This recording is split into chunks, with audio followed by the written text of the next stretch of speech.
I was sickened. I was sickened by the standing ovation.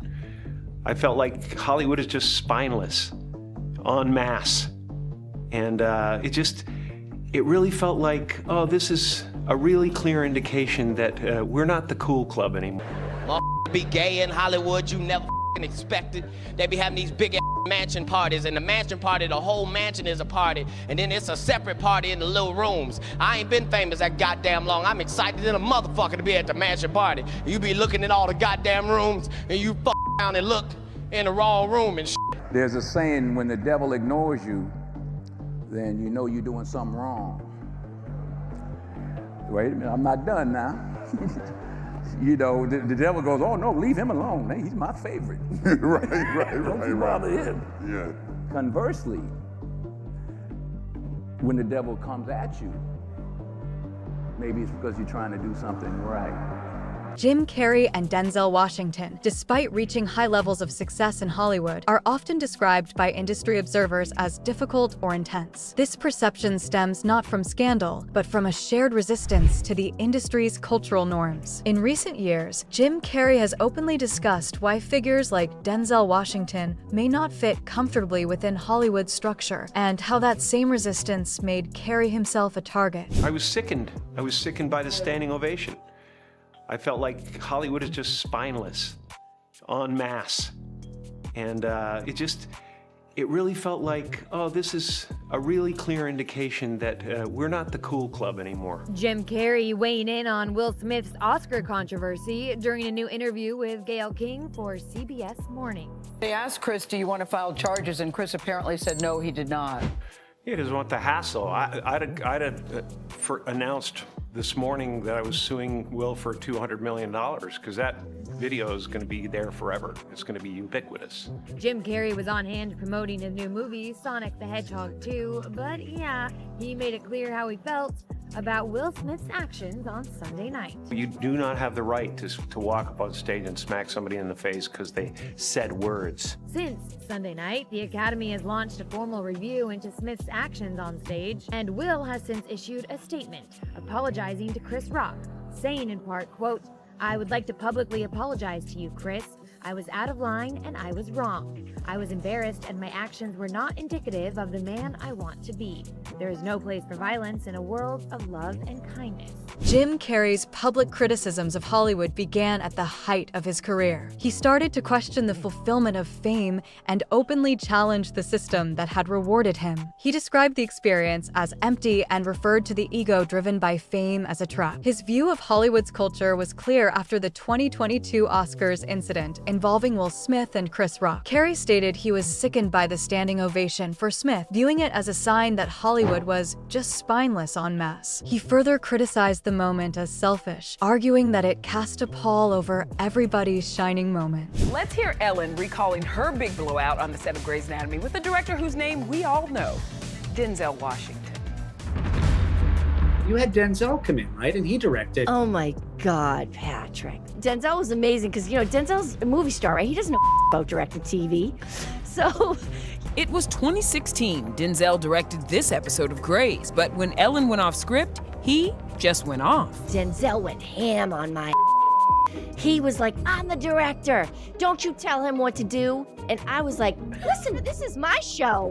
This is my set. Who are you telling? Like, you barely know where the bathroom is." And I have the utmost respect for him, but we went at it. The star reveals all in her podcast Tell Me with Ellen Pompeo, including the fact that she wanted to leave the show after Patrick left. Denzel coming in to direct was a surprise. Call it a little incentive gift from EP Debbie Allen to get Ellen to want to stay. He did the show because his wife is a big fan. We didn't get through it without a fight. But, that's actors for you. Passionate and fiery, and that's where you get the magic. So it was an amazing experience. All right, so we got a little context. But you were in that infamous episode, so what was your experience with Denzel? I mean, I would say in all of the television that I've done in my life, that was one of the most profoundly impactful acting experiences. Everything that he brought to us as a note, as an acting note, was gold. And we would grab it and just keep it forever. I can't imagine, when the goat walks in the room, you're like, okay. Unbelievable. I mean, unbelievable. So good. So good. Well, speaking of Mr. Washington, his classic film Training Day, the one that got him a Best Actor Oscar, turns 20 next week. So What does Denzel think of it now? In short, he doesn't. Carrey's critiques were not aimed at specific individuals, but at the industry's overall structure, which he has described as spiritually hollow and disconnected from real life. Following these public statements, Carrey's reputation in some circles shifted from that of a beloved comic to someone often described as unstable or difficult. When a person refuses to conform to industry expectations, the narrative around them often changes. Denzel Washington's professional conflicts frequently stem from his structured approach to his work, which emphasizes hierarchy, preparation, and respect for established roles. This belief system has clashed with the more fluid power dynamics of modern Hollywood. The incident with Ellen Pompeo on the set of Grey's Anatomy serves as a clear example. You've never worked with Quentin, have you? No, he's never hired me. Quentin? He's never hired me. Quentin, what's the problem with you? What's wrong with you? Why have you not ever written a film for Denzel? What's wrong with you? I haven't been that lucky. Okay. Well, are you going to do one now? It would be my honor, and I'm really not just saying that. I think he is one of the best actors in the world. Washington was hired to direct an episode of the show. During a scene, Pompeo improvised dialogue, prompting Washington to correct her. He stated simply, "I'm the director. Don't you tell him what to do." Pompeo later recounted the confrontation publicly, stating, "I was like, listen, this is my show. This is my set. Who are you telling?" The interaction highlighted a clear disagreement over on-set authority. Thank you. That is the end of the world as we know it.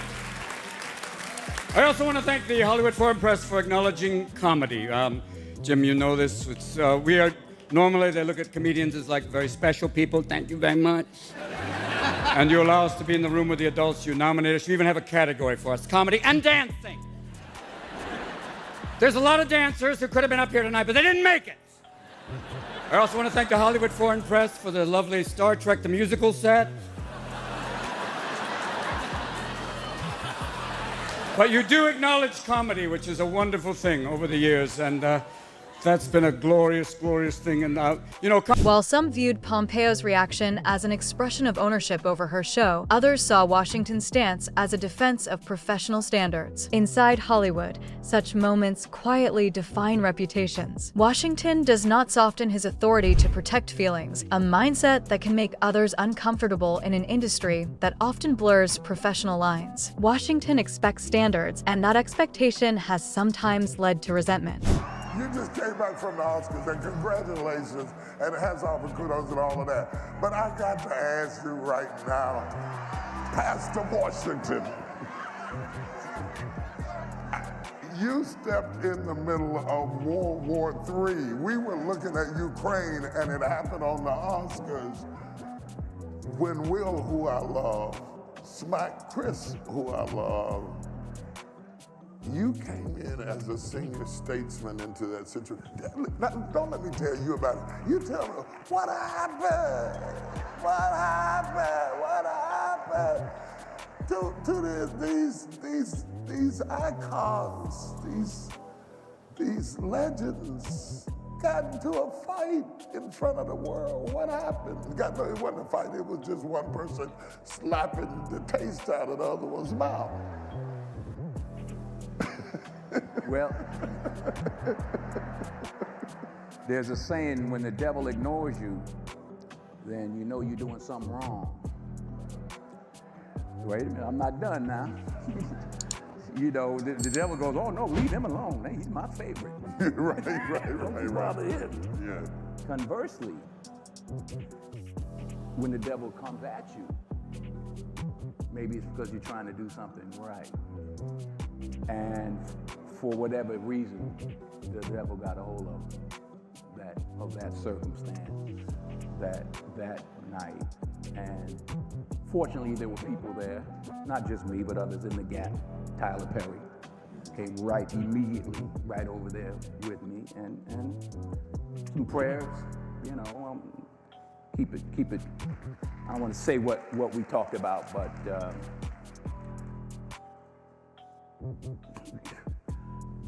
there, but for the grace of God, go any of us. Yeah. Who are we to condemn? I don't know all the ins and outs of the situation, but I know the only solution was prayer. the way I saw it, What was often missing from the discussion was Washington's consistent role as a private mentor. He does not perform morality for cameras. He addresses people directly and privately. His approach was misinterpreted by some as a slight to Chris Rock, but it reflected his belief that public humiliation does not lead to resolution. Washington's restraint frustrates an industry that profits from public drama. The perception of Denzel Washington in Hollywood is a complex mix of admiration and resentment. He is respected for his talent, but is not easily controlled. He prioritizes his family over constant public visibility, real-world struggles. This perspective can disrupt the self-importance prevalent in the industry. Rumors about tensions with figures like Tyler Perry or Steve Harvey often persist because they fit a simple narrative. Anyone who does not fully embrace Hollywood's social and emotional currency must be difficult. These stories thrive on platforms like YouTube, where speculation can blur with fact, turning an actor's integrity into a source of controversy. Tyler Perry, how you feel about the allegations he being accused of? We got to deal with Tyler. We got to deal with Tyler. When you talk about the jealousy that the music industry has for black men, it's insane, bro. It's insane. Tyler Perry goes to the BET Awards. He gives a speech, and he's an excellent orator, by the way. I'm an orator. I study oratory. Tyler Perry could have been a pastor or a community activist. He's a very good speaker, very good public speaker. He says that I've made more millionaires than every other studio.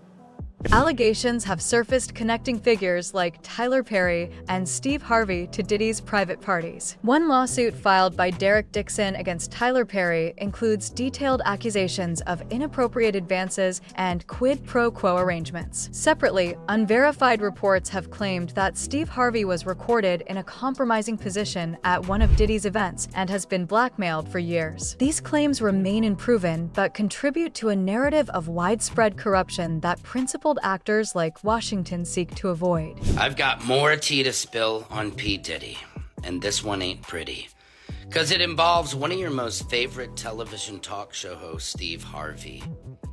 Yes, apparently, there's a little birdie going around Hollywood saying that in the late 90s, Diddy, which I know about this because I had a friend who worked detail on the party, invited Steve Harvey to one of his famous freak-offs, and then recorded Steve Harvey in a very compromising position with somebody else, if you know what I mean.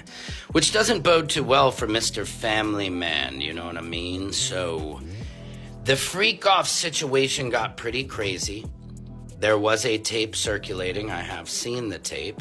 But the problem here is Diddy has been blackmailing Steve Harvey for the last 25 years, including, and this is also some reports that I've been able to verify, Diddy was dating his daughter, as well as Diddy's son was dating his daughter, and people said reports that Diddy was using her as an ATM machine.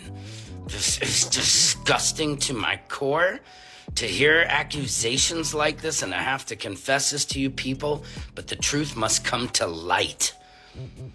And all these disgusting stories will be heard. So let me tell you something, folks.